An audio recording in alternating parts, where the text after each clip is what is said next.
Welcome back, everyone, to Foreigners in Finland. For those of you new here, my name is Felipe, and I'm accompanied by my co-host, Jarrod. And today we're talking about Mökki life in Finland. And yeah, the point of this episode is just to give you a bit of an idea of what a traditional Finnish cabin is like, how Finns use it, and maybe how you could also get a chance to experience it. Yeah, it's going to be interesting. I think Finnish summer cottages is like a massive part of the culture here, but it's not something that you know about before you come to Finland, and it's not any kind of, there's no like sort of written rules about mökkis, but there's definitely certain things that people do there and kind of certain experiences that you might have. So we're going to unpack some of our experiences and maybe talk about our favorite parts and some questionable parts about the mökki and sort of see how we go from there. Yeah, absolutely. And hopefully by the end of it, you want to go experience Mökki weekend. Well, I know I do. Yes. The Johannes is coming up soon, so Yes, I'm definitely looking forward to it. You're listening to Foreigners in Finland, a podcast that explores the experiences of people who moved here from abroad.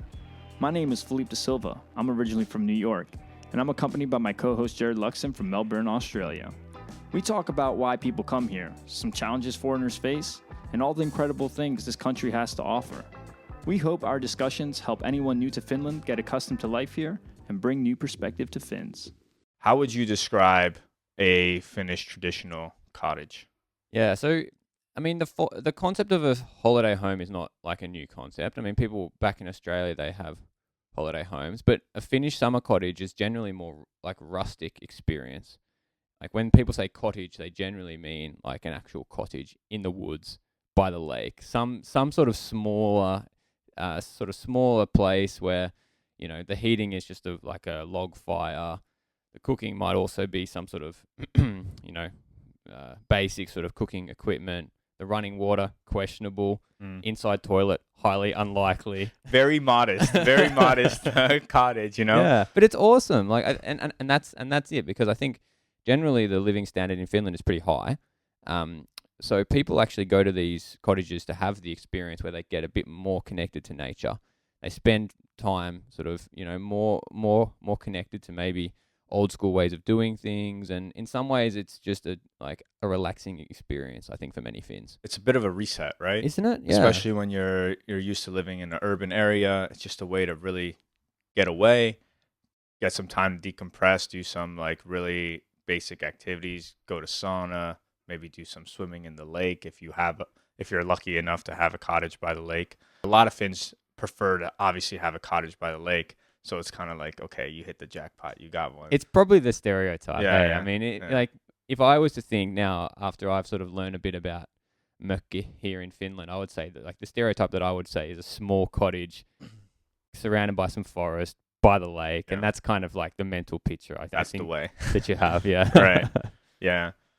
What do you think was like the most surprising thing when you first went to a summer cottage? Yeah. For me, I guess I've actually done a fair bit of camping.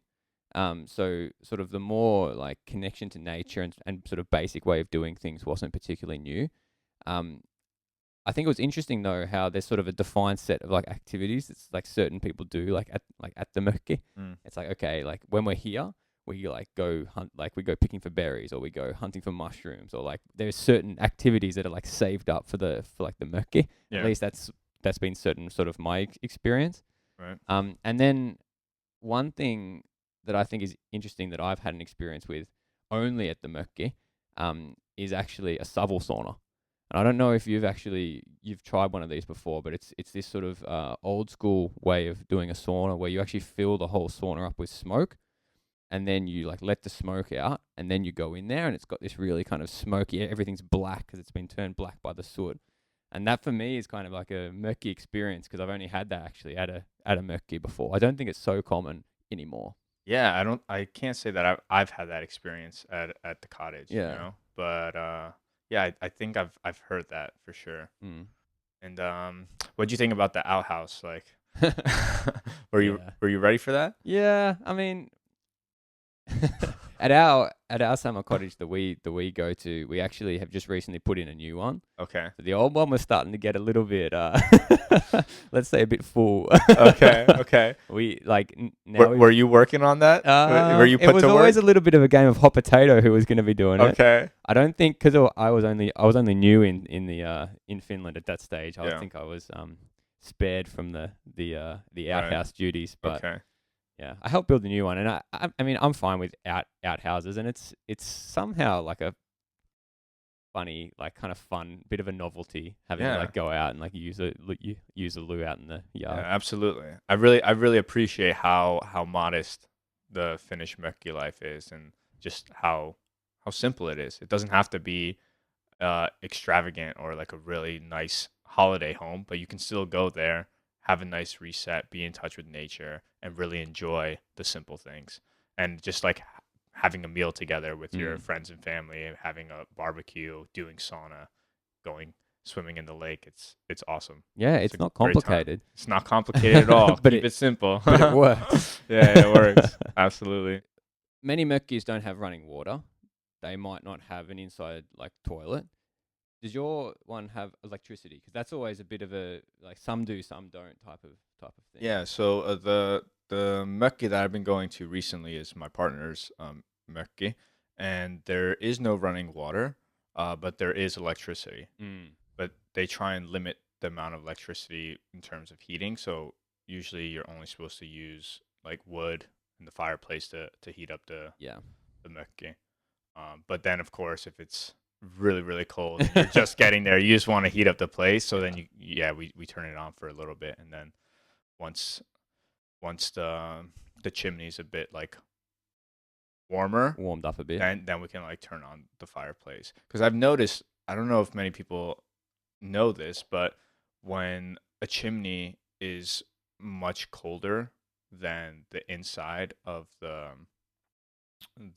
cabin or any place, there's not as much of like a like a suction force, or like a drift. So if you turn that fire on and you start, you're gonna make a shovel sauna exactly. in the Yeah, so that's just a pro tip. Like they say, usually it's good to put like some newspapers on the side of. Usually they have like these little slots where you can put it, and that way it kind of warms up the inside of the chimney to create a draft. A draft is the proper word, I believe. So that's something you want to definitely check out. I've also had that. Luckily, it wasn't me starting the fire, so I didn't get the blame for it. But I've also seen that happen too. So that's a little occupational hazard for Mökki life. A bit of a rookie mistake, but we all start somewhere there, Yeah. And but yeah, so the question was about the electricity, and I do find that most have electricity, but the running water is the one that a lot of them don't have. So then what do you do if there's no running water? Well, you got to go to the lake, right? And usually the sauna has a container that you can put water in there, and then it heats up the water, and then that's what you use to bathe in. You take a shower with a bucket, and you just pour water on yourself, and that's it. And then when you're doing like dishes, you also bring water from the lake. You might heat up the water on the stove to get it warm, so it's easier to do your dishes. But I think that's probably my least favorite thing about Mökki life without running water is that you have to wash the dishes just like in a very old school way, like there's no running water, so you're literally just there like with a bucket. Yeah. It makes you appreciate like the modern things, doesn't it? I actually had a slight introduction previously to that sort of using a bucket to wash your dishes back when Australia was having terrible droughts. So for a different reason, actually, you were trying to conserve water in every single way. It was getting really dire at one stage, and actually people were washing dishes in a small little bucket, not because we don't have taps, but because we're trying to save every drop of water. So I'd seen that before, but in Finland it's a different thing. There's plenty of water. Yeah. It's just in the Mökki, it's not directed into the house. Right. Here, maybe it's a bit more of a choice. Yeah. Exactly right. Hopefully it's better now, though, right? It's better now, but Cool. It's also interesting because I think that many cabins could have running water, and I don't think it necessarily costs that much to install. but it's just It's not part of Mökki life, mate. it's not a priority, you know. They're almost like I couldn't be bothered, Yeah. you know. Which But is there are different levels and different styles of Mökki too. I think absolutely, it's important that we sort of touch upon this, Yeah. and this just goes with everyone's different style. Some people they still like to have a Mökki, but they prefer to have something that's a bit more with all like the modern conveniences of like running water and heating and different things like that. right. And then there's the real rustic ones where people just like to get back to absolute basics. It's effectively camping inside of like some sort of cabin. I mean, Yeah, so yeah, there's like different types, but I think personally the best experiences are from actually those more rustic ones. it's also nice to have a cabin that has all the amenities that you have in your traditional home, heating, water, comfy beds, you know. But then there's also something special about that rustic traditional cabin life. Yeah. You know, it kind of brings you back, and I think that's a nice way to reset and be appreciative of also what you have and learning how to appreciate the simple things. Yeah, I would say so too. It just grounds you in some way. Yeah. I still actually I remember one of the cabin experiences that we had where we actually took a rental one through Airbnb, and that was super rustic. Yeah. Yeah. That was like one of the most rustic cabins that I've personally been to. Me too. Yeah. But it was Yeah. awesome. We had a great time. It was great. It was yeah. like in the Turku archipelagos, right? Correct. Yeah, we had to catch a ferry across to the island that it was on. So we were deep. Like we had to drive for a while. It was a long drive, even from sort of any kind of town or anything. Yeah. It was miles away, but it was awesome. Like such a nice experience, Yeah. and yeah, I think for like a group of friends, or it's such a nice activity that you can do. Just go away. There's no expectations to like do any particular activities when you're at the Mökki. It's like the Mökki is the activity. Right, absolutely. Just hanging out is the activity. Yeah. Doing all the things, the sauna and the cooking and this, that's the. Yeah. And I think you can really make connections with people doing that way. Yeah, absolutely. Like beyond family. Yeah. And the Mökki hunger is something real, man. Because when you're there, like you said, you're just hanging out, and then for me, I'm always like extra hungry when I'm in the Mökki. I don't know. I always just want to like make some good food and Making the food is definitely part of it too. I think Yeah. like people will spend more effort, like not necessarily to make something fancy, but to just make a meal, like cooking. But when you haven't got so many things going on in your life, when you're sort of taking a bit more time out in the Mökki, cooking becomes a main activity, right? Yeah. So whether it's some sort of barbecue, like a grill is quite popular, or other types of things which you can make on like simple equipment. That's like throwing something in the oven. throwing something in the oven, whatever. Yeah. What are some other activities that you've done? Well, the Mökki that I go to is in my partner's family, and that one it's actually a bit of a different Mökki than usual. It used to be a farm, so the actual house itself is not like in the traditional Mökki style. It's like a farmhouse. Okay. But it hadn't been people hadn't been living in it for sort of quite a few years. So my first experience with the Mökki, it's been a whole lot of hard work. Jarrod's been at the labor camp. So like we've been spending time getting this place up and running and sort of back to its former glory. Lots of painting, lots of fixing things, and forest work. There's sort of forest nearby. Lots of that. But again, I think that's also part of the rustic experience for those people who maybe work in the city, don't have too much of a physical day job. I know I spend quite a lot of my time by the desk. I find that somehow cathartic to get out there and start pulling trees down and like using a chainsaw and like doing all these things that you don't usually get to do. Some might view it as work. Sometimes it feels like work, but in other times it's really nice, and it gives you the endorphins of actually getting out there and getting something done that you can see like with your own hands.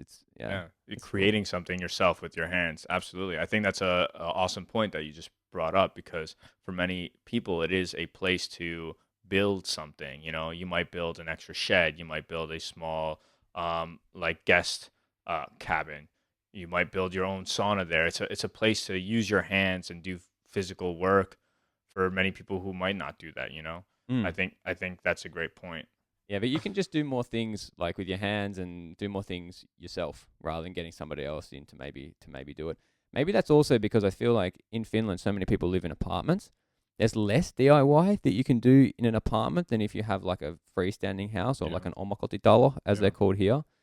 So maybe people sort of get that out of their system in the summer cottage. Absolutely. If you live in an apartment for most of the year, you can't go outside and like fix the wall or paint the walls, can you? So it's maybe that's part of it. And I think that is also what adds to the rustic like vibe and look, because maybe not everyone is a professional at painting or building a shed, like doing carpentry work, but they still enjoy doing it and doing it themselves, you know? Yeah. So I think that's another cool part of it. Some yard games are played in the Mökki as well. So Mökki is a very popular Finnish game where you have a stick and you throw the stick at a bunch of blocks. And depending on which block you hit, you get a certain amount of points. But that's like a very traditional game to play. Yeah, that one's interesting. I feel like it's all kind of just outdoors things. People just try and spend as much time outdoors as possible, whether it's a game or eating outside. Yeah. Have you seen those big Murica pans for cooking pancakes on? Have you seen those? Yeah, those are awesome. That's like a super sort of Mökki thing. Yeah. Where you have this massive. It's, I guess, for people that haven't seen it, it's like kind of a big wok, but it's kind of shallow. Yeah. And you just put it on top of the fire, and then when it heats up, you can cook some of the best pancakes with these things. Absolutely. It's super. What times do you usually go to the summer cottage? Because most of them are used during the summer, hence the name. But I have heard of some people using them during the winter time too, sort of as a dual use one. I've been a lot of times in the fall, actually, when the leaves start changing a little bit. It's like getting the end of the summertime. Maybe you want to like go there one last time and enjoy before it gets too cold. I've also been in the summer. The summer is definitely an easier time to be at the Mökki, and maybe a bit more comfortable. It's a classic time for sure. But I do know some people do go in the winter time, and most people who do go in the winter time have like proper heating and running water, but not everyone. Some people do like that challenge of, okay, I'm going to the Mökki and I gotta make my own hole in the ice and I gotta survive. I gotta get a bucket of water and heat that up in the sauna and bring it in, and it's definitely a different experience in the wintertime compared to summer. Yeah. The reason I ask is because I think Juhannus is coming up, the midsummer here in Finland, and I think that's a classic time that many family and friends, they all spend together out of the city, like in the summer cottage. It might be a surprise actually for foreigners when they come to Finland. If you were to come in the like on Juhannus in the midsummer, that you might expect the city to be like pumping and like all these parties going on. I think you'd be surprised because actually most people are out of the city at the Mökki enjoying the midsummer, like whether it's in the sauna or with some sort of like feast during the midsummer. But I have actually heard more people using their summer cottages now outside of the summer. And maybe this comes back to COVID and people being able to do the remote work. But I think that's an interesting one that's happened in the last few years, is that people have actually been working from the Mökki and like maybe taking like an extended like week, an extended weekend.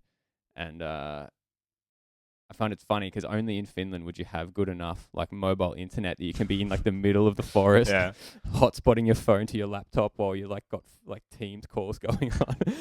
The Finns have figured out the internet for sure. Yeah, but I think that's like a new way that Mökkis are also being used. Yeah, absolutely. And it's a good point about Juhannus, midsummer. That's Finland's biggest holiday, I would say. And the majority of people are just going out to their family cabin, hanging out with their family and friends, and enjoying the 24-hour sunlight, which is definitely an experience worth having. Absolutely. Yeah. So what other what experiences have you, like what sort of activities do you usually do at the cottage when you're there? Yeah, so a lot of times people have a small rowboat by the lake, so it's nice to just get out on the water. You might be able to fish a little bit in the lake, and just a lot of swimming. I really enjoy lake swimming. I find it a bit more refreshing than jumping in the sea. But just a lot of sauna, swimming, eating, repeat. I think the swimming that's actually one that is really interesting. Any Aussies that are listening, people swim in the ocean effectively or in a pool. But generally, if it's some sort of natural swimming, it's in the ocean. The ocean's very salty. the experience is very different. Very different. Here in Finland, even if you swim in the sea, the Baltic Sea is not that salty compared to like the Pacific Ocean. But if you're swimming in the lakes, the water's fresh. It's almost like like you don't have to have the shower after that you've been in the sea, right? Right. Yeah. The swim is the shower. Yeah. Exactly. That was kind of an interesting experience. Tell you what though, when you're swimming in those lakes and then your foot brushes against something in like the deep dark, You don't want to be touching the ground. It's No, very soft and it's a bit squelchy yeah, down there. yeah. But the water is very clean here So clean, it's in crazy. Finland. So that's definitely something I appreciate. But I mean, that's how you can go and collect the water from the lake and then bring it to the sauna and use it to bathe and like wash dishes. I mean, the water Right. is effectively drinkable from most of the lakes in Finland, with maybe a couple of exceptions. So Right. very clean. Yeah, and I think Finns also make sure to do a good job in maintaining the cleanliness of their lakes. You know, Mm. if they're washing dishes, they're not bringing their dishes down to the lake and putting the dirty water there. You Mm. know, they're really making sure that they're doing that away from the lake. Mm. And actually, on that point, I've heard a rule in Finland where you're not allowed to build now a sauna too close to the edge of a lake, although it doesn't apply to ones that were built previously. So now there's this like sort of premium on saunas that Yeah. like already exist close to the shore of the lake, which is an interesting one. And that's a really nice one to have the sauna so close to the lake because some of us like to do avanto, which is like an ice hole dip. And when the sauna is so close, it just makes the transition from getting out of the sauna and into the water so much easier. But if you have to walk like, I don't know, 100, 200 meters, that becomes a bit more. There's more time to Yeah. like chicken out. Yeah, exactly. Exactly.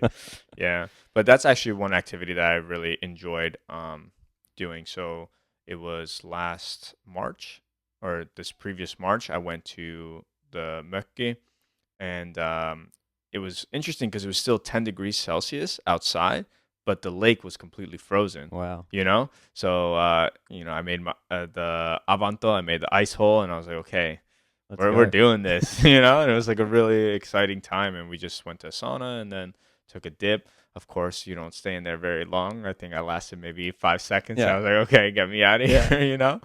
But also, it was cool. I did it in the morning time without sauna, so I just like woke up. Really? My partner was like, "Come on, let's just do it. Let's just do it." And I'm like, "Nah, I'm not about this. There's Like, no sauna. no sauna." And she's like, "Nah, come on, it's gonna feel good." And I'm like, "Oh God, here we go." But then, dude, like I went in there and I got out.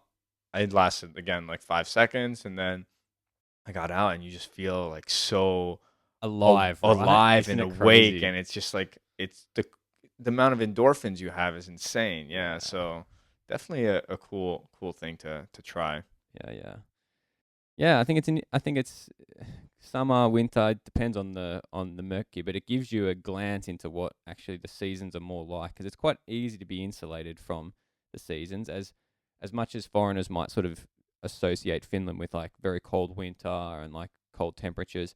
Inside Finnish apartments, you don't feel it. They don't change like temperature Yeah. on the inside. But in the Mökki, you really get to sort of experience that. If it's hot in the summer, you're going to be hot. Yeah. And if it's cold and you're there in the winter, you're going to be sort of quite cold, to be honest. So Yeah.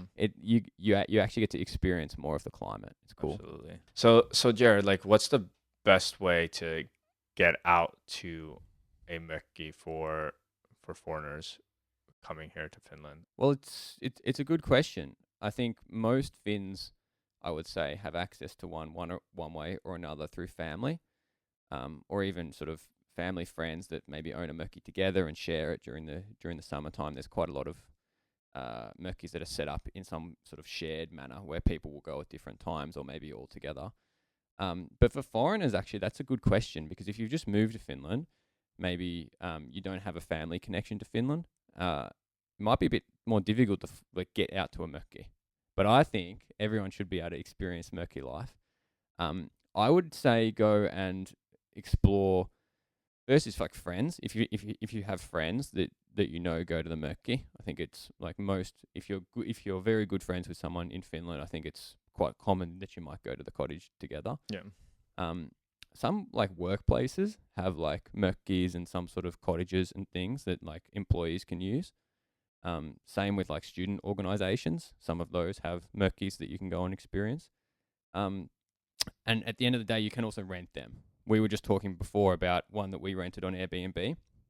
We obviously don't know the person, didn't have any sort of contact with them, and that was such a nice weekend. That was one of the best like Mökki experiences I've had. Yeah. So, and it's not crazily expensive, especially if you're willing to drive some distance to get there, which can add to the experience again because you're out in further from civilization. So absolutely, and it's quite easy to rent a car here. Yeah, not so expensive. So that's like a fun long weekend you can have with some friends.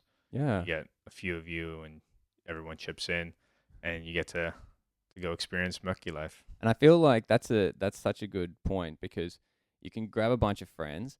You don't have to have the pressure of going to like your family's Mökki. You can just maybe go and all go together just to some sort of different place. And then if you enjoy doing that, you can go to a few different ones. Maybe you go to one in the Turku archipelago like we did, or you could go to one maybe in the the Lake District.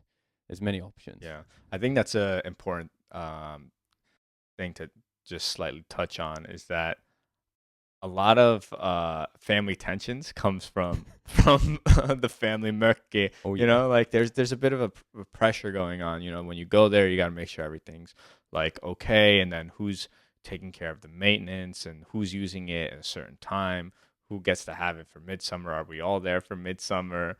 You know, who's paying for this or that? It's a bit hectic sometimes, which is like a bit of a shame, but I guess I do understand it. Like there's like who's managing it, you know, like who's responsible for this or that. Yeah. Finns love to like be very clear and transparent on who's responsible for certain things. I'd say that's kind of quite a Finnish trait. And I feel like these things take maintenance. Yeah. Like the winter time is no joke in Finland. So it's not like a holiday house that you just forget about and just rock up there during the summertime. You have to take care of it. Otherwise it just falls apart. But yeah, I've also heard of some sort of like, discussions around Mökkis. And they're not always, it's not always super positive ones. But I think in general, they bring people together more than they cause any kind of issues. Yeah, absolutely. So, yeah. Anytime you get family members in a small area for a certain amount of time, in my experience, there'll generally be some tension. Yeah. I would encourage all foreigners to try and go and experience a Mökki if you're here in Finland. And for the Finns, here's a challenge. If you have a foreigner friend and you ask them if they've been to the Mökki, and if they haven't experienced the Mökki enough, maybe think of how you could maybe try and get them to sort of see what Mökki life is like. Absolutely. Share that wonderful experience because I think we can all appreciate Mökki life. But all right, yeah, I think that about wraps up the show. Thanks again, everyone, for tuning in. It's been great hearing your comments. We've really enjoyed that, and we're trying to get back to all the comments as quick as possible, but there's quite a few, so but we're doing our best, and hopefully you guys enjoy the show, and we'll see you in the next one.